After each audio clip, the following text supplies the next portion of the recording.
Fourscore and several months ago, I put a kibosh on doing any future Riley Dennis videos.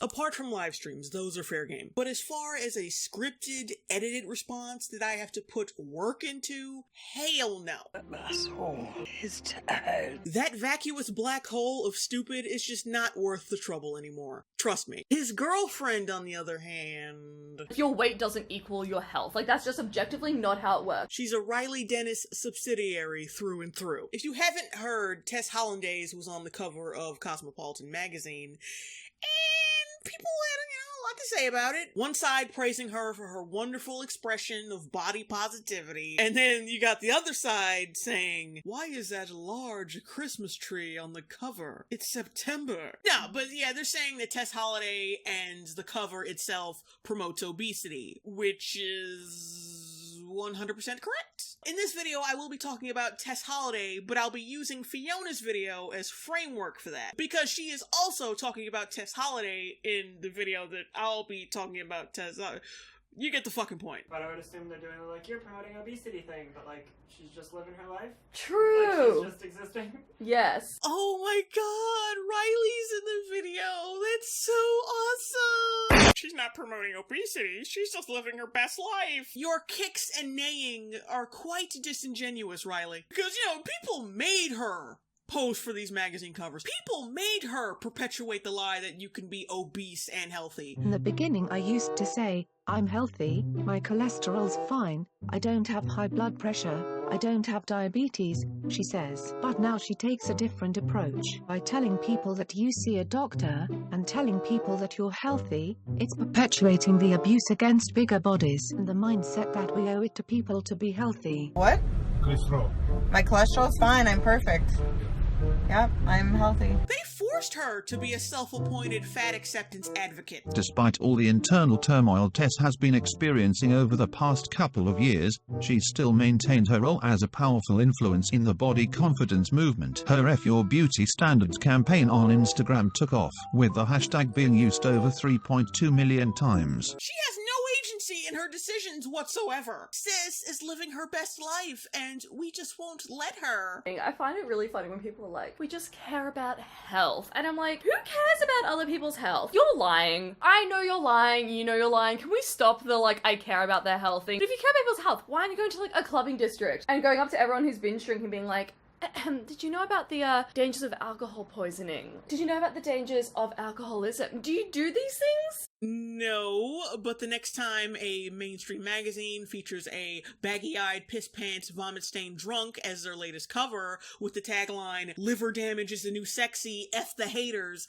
I'll be sure to do so. This is actually something I've noticed so much on social media, on Instagram. There'll be someone who's thin, eating a pizza or eating a burger, and everyone's like, yes, wanna wife her. She's so beautiful, you look stunning, all that sort of stuff. Because they project an image of self-control, like, oh, this fit woman is eating all these greasy and fatty foods and is still able to maintain her fit body. Self-control is indicative of a healthy brain. No one wants to be with someone who lacks self-control. Plus, most of these look like ads for whatever they're eating. Sex sells, marketing 101. So, mentally stable woman plus hot plus yummy food equals food boner. Not difficult to wrap your brain around. Speaking of self-control, here's a video of Tess Holliday eating an entire cake. I'm perfect. I'm healthy. I'm perfect. Hello, fat ass! Not to mention, oh, I've got foundation in my hair. Then pull your hair back. You're a fucking idiot. Your weight doesn't equal your health. That's just objectively not how it works. It's just wild to me when people still think that the only thing that determines your weight is how much you eat or how much you exercise, but it's just blatantly untrue. What are you, retarded? What are you, Down syndrome? At one point, I was peak health, not just for me, but for anyone. I was running 7 kilometers every day. I was eating really healthy foods all of the time. This is in 2015, and I really want to get back to that because I was hella healthy. But I was still curvy, chubby, fat, I don't know, Quit it. Come on now. You think this is fat? What are you, Down syndrome? These aren't even in the same ballpark. It ain't the same league. It ain't even the same fucking sport. This must be that new gravity. I haven't learned about this in school. Either you are really dumb, and boy am I leaning towards that option, or you have a toxic outlook on weight. There's a huge difference between curvy and fat. One being like an hourglass figure, and the other like a cement mixer. So even when I lose weight and I like, because I'm, you know, in peak health and all that, like it still isn't thin. It's just not. What is it with her weight mentality? I just don't understand. My body dysmorphic disorder wants to kick in, and then I'm the largest person on the planet. Ding ding ding! But to think that the only thing that causes health is weight, and the only thing that causes weight is food, like that's just, it's so untrue. Like, it's just not true. That is the official cry of the retards. True? True? Like, it's just not true.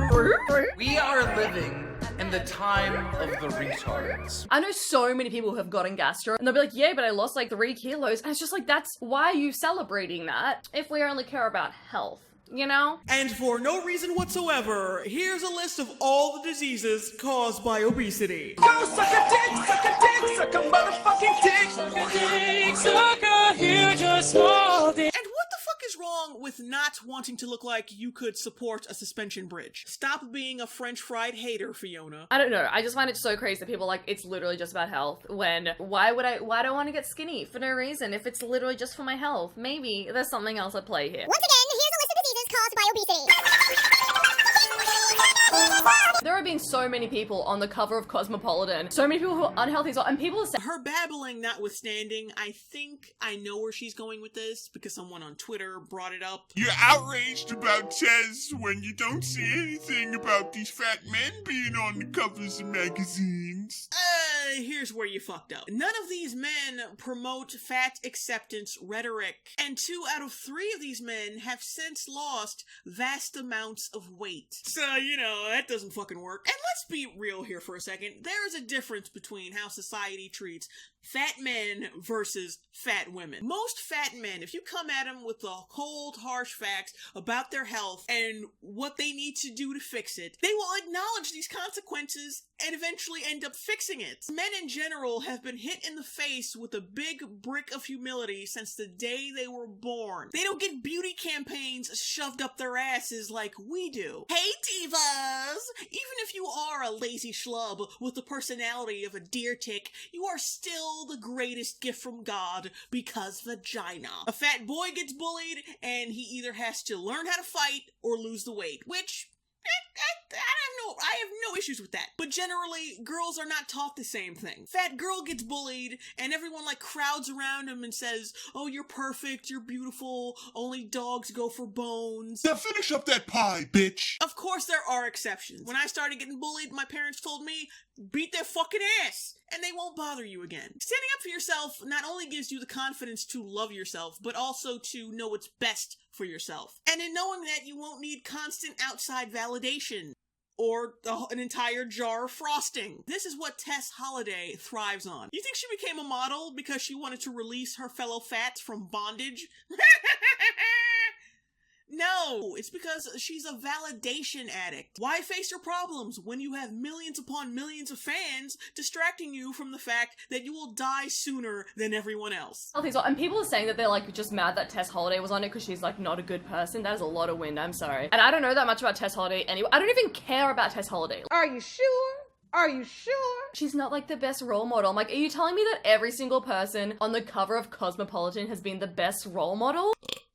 Okay, true. Good point. But you never see articles on models or celebrities promoting crackhead positivity, racist positivity, or rapist positivity. Validate my destructive, indulgent behavior or you're a bigot. Tess Holliday has directly stated that she has been told by doctors that her health is completely fine, which is a lie. She has said that you can be fat and healthy, which is a lie. And here's how I know it's a lie. Tess Holliday said in an interview that she was diagnosed with polycystic ovary syndrome. It's a condition caused by a hormonal imbalance. This hormonal imbalance occurs when there's high levels of androgens, which is a male hormone. Now, if you were to just guess, What do you think causes high levels of androgen? If it already wasn't painfully obvious, if your answer was obesity, yeah. Yeah, I know what you're gonna say. Oh, but JL, PCOS has other differing causes. Her weight might not have anything to do with it. Just cut the shit! Shut the fuck up! Cut the shit! Well, that may be true, but freebasing gravy on the daily certainly doesn't help. Just because there may be another catalyst doesn't mean her weight shouldn't be part of the discussion. Keep in mind, weight gain is also a symptom of PCOS. So not only is obesity a prominent cause, it's also the result. So if she doesn't get her weight in check, she's doubly fucked. She has a history of distorting facts to spare her own feelings, which wouldn't bother people if she wasn't passing off self-delusion as activism. That's just not a thing. And also, why do you have to be a role model? Like, why is she put to that standard, but like not the thin people? Tess Holliday forklifted herself onto that pedestal. Thin people are also set to those standards, Fiona. Far more than plus-size models. Far more. Far more. See, I grew up in the 90s, and during that era, there was this thing called heroin chic. It was around this time when young girls thought it was cool to look like a skeleton wrapped in paper mache. Heroin chic was all about sort of the waif, gaunt, bloodless, sallow, dying look. They look like they're dying in Vanity Fair. And then you're like, oh, that's the way we're supposed to look. Cut to me with an eating disorder for 3 years. Eating disorders and drug dependencies were on the rise because young girls wanted to fit into this unrealistic ideal of beauty. It got so bad that Bill Clinton accused the fashion industry, like the whole ass fashion industry, of contributing to the heroin epidemic. We now see in college campuses and neighborhoods heroin becoming increasingly the drug of choice. We know that part of this has to do with the images that are finding their way to our young people. That images projected in fashion photos in the last few years have made heroin addiction seem glamorous and sexy and cool. You do not need to glamorize addiction to sell clothes. You do not need to glamorize addiction to sell clothes. Glamorize addiction. Nasty! Also, when people say that, like, they only care because you have universal healthcare system and it's like a strain on your healthcare system, no one seems to care this much when it's like a smoker or someone who drinks or someone who drives and gets in a car crash. Car crashes are normally involuntary. Shoveling large amounts of food into your gullet for a prolonged period of time without exercising is not. I'll cut you a break and assume you meant crashes resulting from drunk driving. Problem is, you said it like they were separate, and you ended up sounding like a fucking retard. I don't drive, so I have no connection to the driving world. I'm bisexual. We can't legally drive. I don't even know what that means. No one knows what it means, but it's provocative. But that's how the system works. I don't have an issue with drug addiction and I'm paying for people to go through recovery. Like, imagine if I was like, fuck you guys. Fuck you. I don't want to put my taxes there. That's just not how the system works. Sweetie, that's not all you're paying for. 64 to 66% of Australian taxpayer scratch goes towards drug law enforcement. Most of your taxes go more towards incarcerating addicts than rehabilitating them. It doesn't matter, it's not relevant, but neither was your point. You pay for things that you'll never use because we're all taking care of each other here. You know? Like, it's just general kindness. Maybe that's like why I feel like America is such like a, what's the word? Riley? What's the word for Americans? Like individualistic, but better? Yeah, it's very individualistic. Oh, that's the word? It's very like, fuck you, I got mine.